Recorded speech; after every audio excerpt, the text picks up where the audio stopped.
Hello chess friends, and welcome to the Out of Chess channel, and welcome to the TCEC Season 16 Superfinal between the two top engines, Allie+Stein versus Stockfish. So as I mentioned in my previous video, Stockfish is really playing great in the Superfinals. Allie+Stein doesn't have any chance, and the result is now +8 for Stockfish, and I don't think that Allie+Stein can catch up with this particular result, because Stockfish is, as I mentioned, playing too strong, too powerful.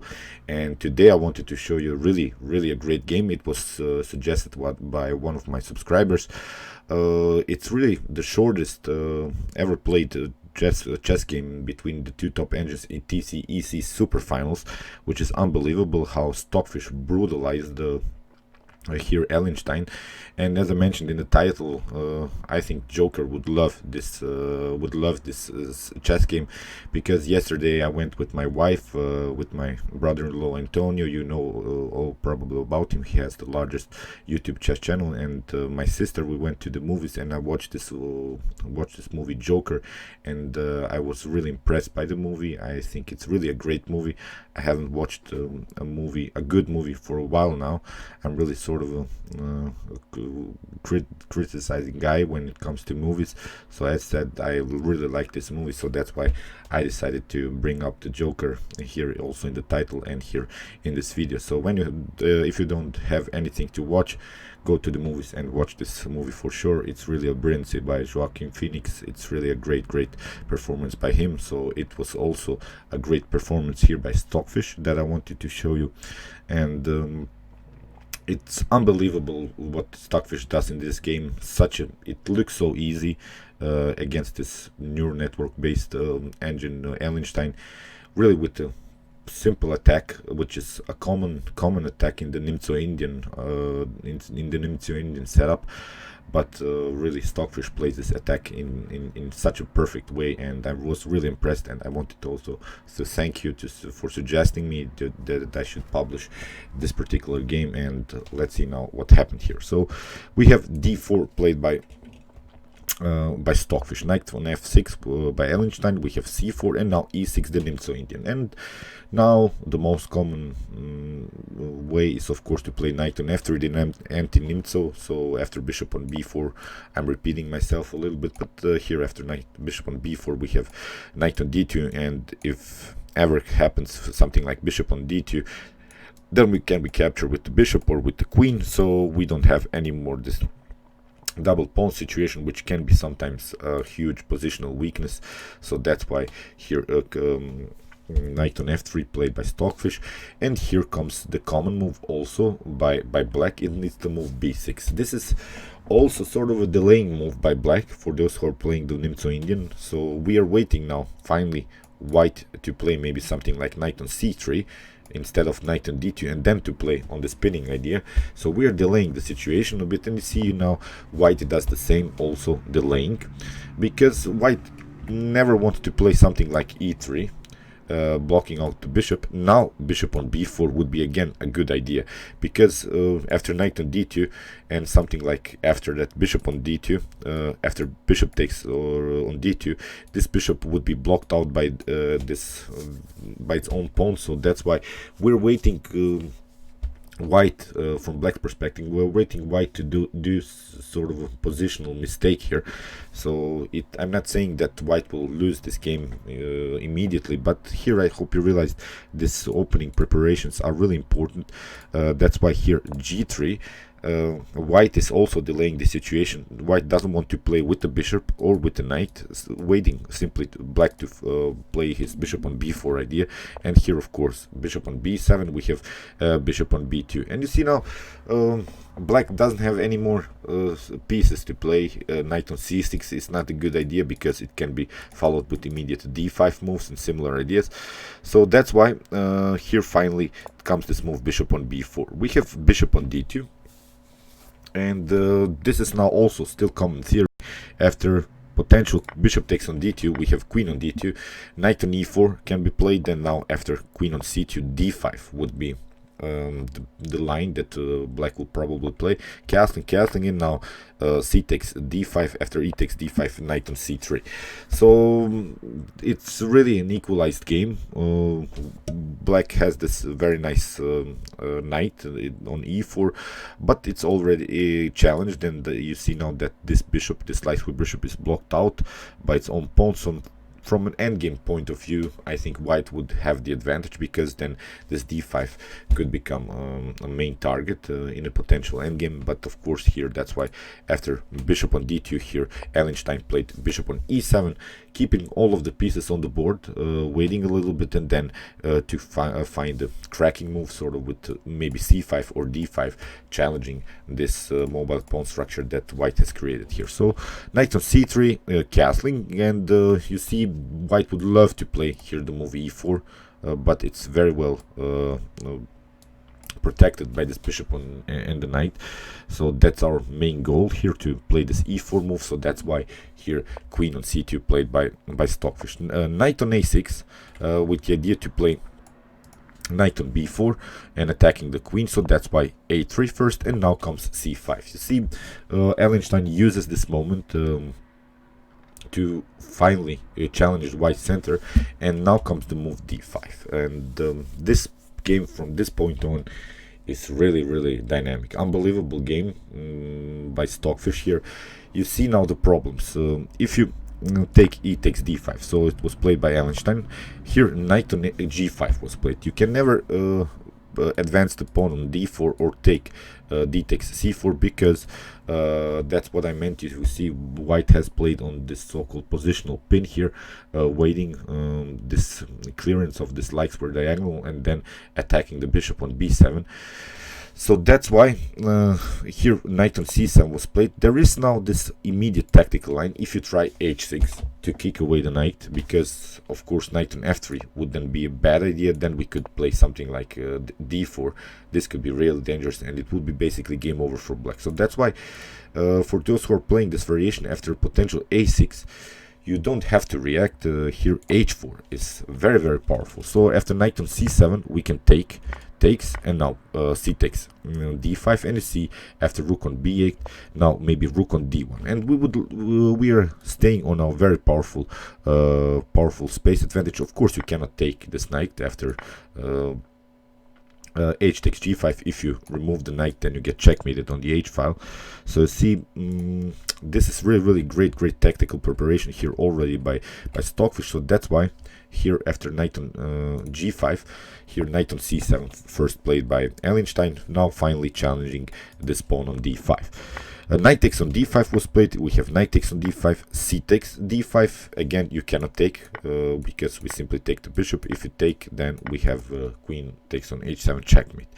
So after c takes d5, d6 was played. This is also a common idea. Now we have a similar pawn structure like in the Benoni defense. It's transposed in sort of a Benoni setup here.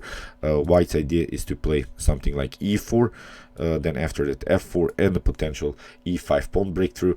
Black will probably have his fun on the queen side with a6, b5 and similar ideas. Try to get use of this pawn majority on the queen side. So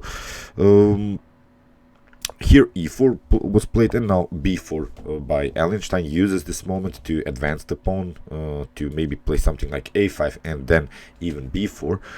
And again, if you play something like h6 now, it's not a problem. h4 doesn't work anymore because you have blocked out your diagonal with the move on e4. But here knight on h3 would be a good idea after something like bishop on a6 to prevent white from castling. It's not a problem. We can advance the pawn on f4, knight on g4, and now knight on f2 would be also a good idea after knight takes, king takes on f2, and we can still sort of castling with rook on e1 and hide the king on g1 in the continuation after potential f5. It's not a problem. Black can never break the center because we can simply advance the pawn on e5, and now we have two connected pawns on the 5th rank, and it would be a long-term advantage here for white. So that's why after e4 h6 wasn't played. Then, as I said, b5, and now we have f4. Stockfish simply plays straightforward in the center with the king in the center, which is, I think, a great attacking play here by Stockfish. H6, and now comes again this idea H4. You see this tactical idea of supporting the knight, but then after potential 8 takes G5 to kick it away. To kick away the knight on F6 would be simply great, and then again try to advance the pawn and checkmate here on H7. So this is great tactical preparation. B4 was played. Allie+Stein is now trying to desperately open the C file somehow, because after a takes b4 and a takes b4, c takes b4, trying to attack the queen and deflect it from this dangerous attack on h7. But here, if you try something like rook on e8, then bishop on f3 is an idea to simply stay with the king in the center. After potential a5, we can play knight on h3 again, and here after knight on d7 we can simply castling, which is also a good thing, because then in the next move we can try something like rook on e1 and simply advance the pawn and get use of our very nice space advantage that we have created here on the king side. If you try here h takes g5 immediately to take out the knight again instead of this b4 move, then again it gets really dangerous here. Let's see, after a takes g5 again, a takes g5, kicking away the knight. If you try something like knight on g4, this is really great preparation here. Then you have e5, and now again we have this checkmate threat on h7. Of course you're forced to play the move g6, but now e6 will really crack the position. If you try to hide with the king here on g7, then bishop on c3, very dangerous. If you try f6, again we have queen on e2 attacking the knight, and you don't have good squares for the knight.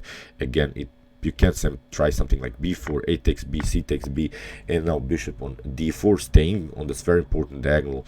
And you see, in the next move we can take the knight. Here we have still the pinning position here. We can try to even create dangerous checkmate threats here on h6.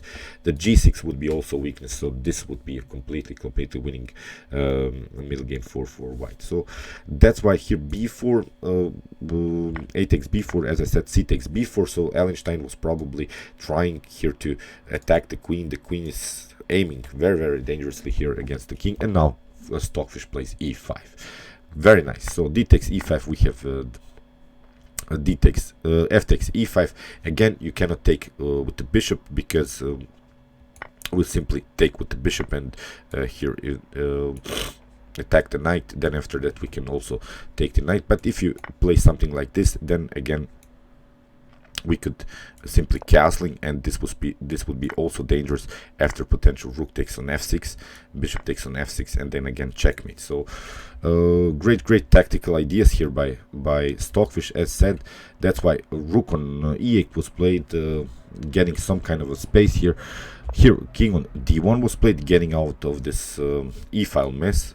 Stockfish stays really in the center here, doesn't castle even in this game. We have h takes g5, now h takes g5 again, and now knight on h5, of course g6. You see, Stockfish didn't even bother to take this knight on h5. It doesn't matter. And here bishop takes on d5 was played by Allie+Stein.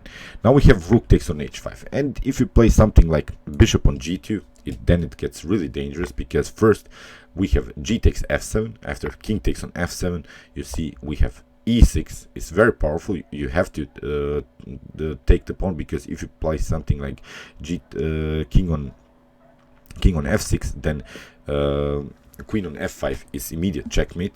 So that's why you would be forced to play something like e6, then king takes on e6. But now queen on f5, very dangerous. After king on d6, we have rook on c1, cutting off this very important c file. Then after that, if you try something like rook on c8, we have bishop on f4, checkmate. So in this position, instead of bishop on g2, if you try something like bishop on e6 to stay on this diagonal, then again queen on e4 is very powerful with the preparation here. You see, to either take the rook, or here to play something like g takes f7, and then queen on f7. So if you try something like rook on c8 here to attack the queen, then again g takes f7, first to check, you have to take with the king, and now queen on f5, again very dangerous. If you go with the king here, then bishop on e4 would be very dangerous with the checkmate threat again on h7. If you take, then queen on e6 again, and here it will be again checkmate on h8. You see, Allie+Stein has really likes with problems around the king, so that's why after rook on h5 here, queen on d7 was played, trying to connect somehow the rooks, but again becomes this move, g takes f7, king takes, and now rook on a6. This is really great harmony by these pieces. You see how this position is really spread. All of these pieces are dancing here on all of these files, all of these diagonals. It's really attacking harmony played by Stockfish. Here queen on g4 was played with a check, but not a problem. Again, if you try something like bishop on g2, it's not a problem. We have this e6 move, then we would simply play something like queen on f5, again bishop on f4, and here it would be also checkmate on b5. So here queen on g4 was played, king on c1. Allie+Stein took the rook, but now bishop on d5, very nice, king on f8, and now rook on h6. This is an unbelievable move. Let's see what happens if you try queen takes on h6. Then of course queen on f5 again, you have to bring the queen in between, and now e takes f6. We have bishop takes on f6, but now bishop on b4, you have to bring the rook in between, but now queen on g6, not take the rook immediately, because we're staying with this very important pin here, and then the threat is of course to play checkmate here on f7. And so if you try here to take with the pawn, g takes h6, it comes even more brutal. It becomes really a great queen sacrifice. We have here queen takes on f5. If you take the queen, then we have bishop on h6, checkmate with two bishops. Unbelievable stuff. So that's why, okay, here you can try something like attacking the queen, but it's not a problem. We can simply take and go into a favorable endgame here. Also we have possibilities to create checkmate threats here on h6. So again, this is completely winning here for white. So after rook on h6, we have g6, and now rook takes on h5. Rook on c8 isn't not a problem, because we have first a check here, simply trading off these pieces. We are now simply better, of course. Bishop on g5 was played, queen on g8, king on h6, and now queen on h8, checkmate here by Stockfish in move 34. It was move 34. I don't know. I'm not sure if this is really the shortest TCEC Superfinal game, but it was really an attacking harmony played by Stockfish against such a strong opponent like Allie+Stein. Congratulations to these developers of the Stockfish engine, really playing this brutal chess, and of course is deservedly leading in this TCEC Superfinal with 8 points in front of Allie+Stein. Okay, I hope you enjoyed this game. Meanwhile, you can watch my other commented chess games played by computers with some more Alpha Zero, Lila Zero, Stockfish, and many more. And you can also watch my best chess games of all time if you want to see the best chess games that have been ever played in chess history. And you can also subscribe to my channel if you like this content. Thanks you for watching, guys, and chess is the best, of course.